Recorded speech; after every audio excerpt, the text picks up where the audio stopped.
샬롬, 이동춘 목사입니다. 오늘도 여러분의 삶이 주님의 평안으로 가득하시길 기원하며 하나님의 말씀을 나누겠습니다. 오늘 주시는 말씀은 야고보서 1장 23절로부터 27절의 말씀입니다.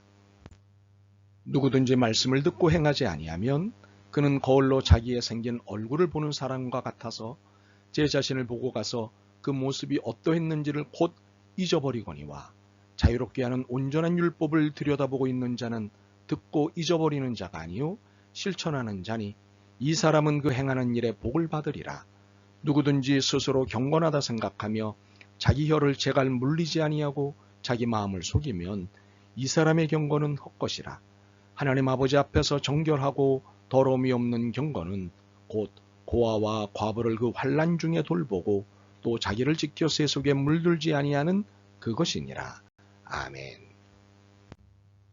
야고보서 1장 23절로부터 27절 말씀을 본문으로 경건에 대해 라는 제목으로 말씀을 나누도록 하겠습니다. 이탈리아 학자인 움베르토 에코의 작품 중에 장미의 이름이라는 소설이 있습니다.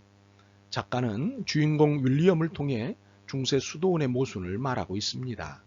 이 수도원의 사건은 한 수도사의 죽음에서부터 시작되어 윌리엄과 아드소라는 두 명의 수사가 이것에 대해 의문을 가지고 해결하는 과정이 중심이 됩니다. 한 수도사의 죽음, 그리고 연이어 발생하는 죽음. 이것은 수도원 전체를 공포로 몰아넣었습니다. 첫 번째 죽은 사람을 제외한 나머지 몇 명은 모두가 손가락과 혓바닥이 까맣게 변하여 죽습니다.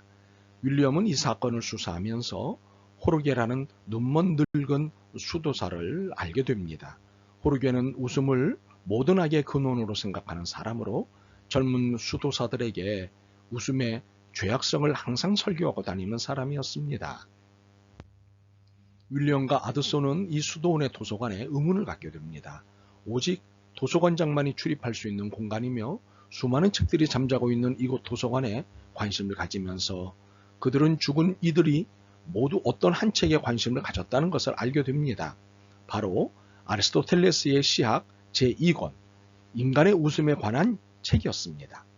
웃음에 대해 부정적인 생각을 갖고 있던 호르게의 음모로 인해 수도사들이 독약이 묻은 책을 읽다가 하나둘씩 자신들도 모르게 죽어간 것입니다. 호르게는 이 책이 남는 것을 원치 않았기 때문에 결국 자신이 그 책을 찢어먹는 동시에 도서관을 불바다로 변하게 합니다. 외행으로 따지자면 수도원은 경건의 상징입니다. 고요함과 평온함, 진지함과 진실함의 상징이 되기에 충분합니다. 그런데 움베르토 에코가 고발하는 수도원의 속은 죄악과 속물 그 자체입니다. 여기에는 경건이라는 것이 없습니다. 어째서 경건의 상징인 중세 수도원에 경건이 없을까요? 이 아이러니의 답은 무엇일까요? 그들은 성경이 말씀하는 진정한 경건의 의미를 몰랐기 때문입니다. 경건이라는 것은 우리가 하나님을 만난 이후 추구하는 삶의 자리입니다. 하나님의 은혜를 받은 우리가 하나님의 기쁘심이 되기 위해 애쓰는 것이 경건입니다.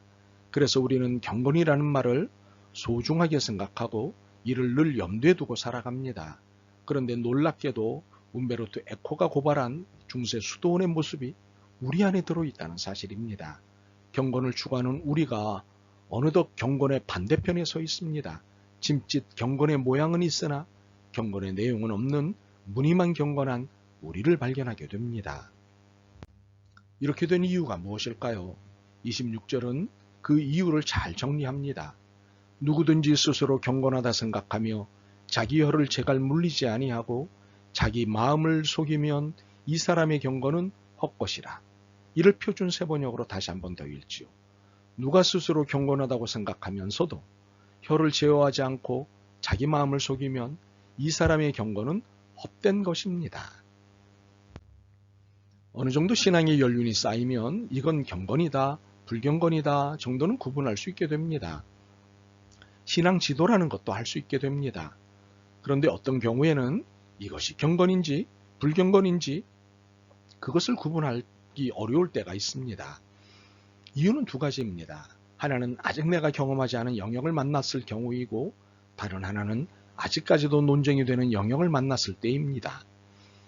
이럴 경우에는 목회자의 지도가 필요하고 좀 더 깊은 성경 공부, 신학 공부가 필요합니다. 물론 목회자도 경건과 불경건의 구분점을 찾기 어려울 때에는 이와 동일한 방법으로 문제를 해결해 나갑니다. 그러므로 경건과 불경건의 구분을 할 수 없는 경우를 만났을 때는 1차적으로 말을 멈추고 전문가에게 조언을 구하는 것입니다. 만약 혀를 제어하지 않고 말을 계속하면 이는 경건하지 않은 것입니다. 이것은 자기를 속이는 것이기 때문입니다. 알지도 못하면서 아는 것처럼 사는 것은 일종의 범죄의 소지를 지닌 것이기 때문입니다. 무엇보다도 경건은 내가 점수를 매길 수 있는 영역이 아니라는 사실입니다. 이를 기본적으로 인정해야 합니다. 이는 전적으로 주님의 영역이기 때문입니다. 때문에 내 편에서 경건하다, 경건하지 못하다를 규정하는 것은 도를 넘는 일입니다. 혹시 하더라도 주님의 명예에 손상이 가지 않도록 해야 합니다. 그러나 쉽지 않은 일입니다. 그러므로 스스로 경건하다고 생각하는 일은 일단 교만한 것입니다. 그래서 누구라도 경건을 말함에 있어 첫째는 말을 조심하고 둘째는 자기 마음을 조심해야 합니다. 이것이 야고보 사도가 듣기는 속히 하고 말하기는 더디하라고 한 이유입니다. 그러나 경건을 말함에 있어 조심하지 않아도 되는 경건이 있습니다. 27절이 그것입니다. 하나님 아버지 앞에서 정결하고 더러움이 없는 경건은 곧 고아와 과부를 그 환난 중에 돌보고 또 자기를 지켜 세속에 물들지 아니하는 그것이니라. 이를 표준 세번역으로 다시 한 번 더 읽죠. 하나님 아버지께서는 보시기에 깨끗하고 흠이 없는 경건은 어려움을 겪고 있는 고아들과 과부들을 돌보아주고 자기를 지켜 세속에 물들지 않게 하는 것입니다. 하나님이 인정하시는 그리고 무조건 해야 하는 경건은 어려움을 겪고 있는 고아들과 과부들을 돌보아주는 것입니다. 이는 어려움을 겪고 있는 이웃을 돌보아주는 것입니다. 이것은 경건이냐 불경건이냐를 고민하지 않아도 되는 것입니다. 이것은 그 자체가 경건이기 때문입니다. 그러므로 이것은 경건의 본질이고 교회의 과제이고 성도의 영적 활동입니다. 25절에서는 이것을 실천하는 삶이라고 규정하고 있습니다. 하나님이 인정하시는 경건은 실천하는 삶이라는 것입니다. 그리고 22절을 통해 좀 더 자극적으로 도전하십니다. 너희는 말씀을 행하는 자가 되고 듣기만 하여 자신을 속이는 자가 되지 말라. 말씀을 실천하는 삶. 이것을 살지 않을 경우 이것은 거짓된 삶으로 규정되는 것입니다. 그러므로 어려움을 겪고 있는 이웃을 돌보지 않는 경건은 거짓 경건이요. 자신을 속이는 삶이라는 것입니다.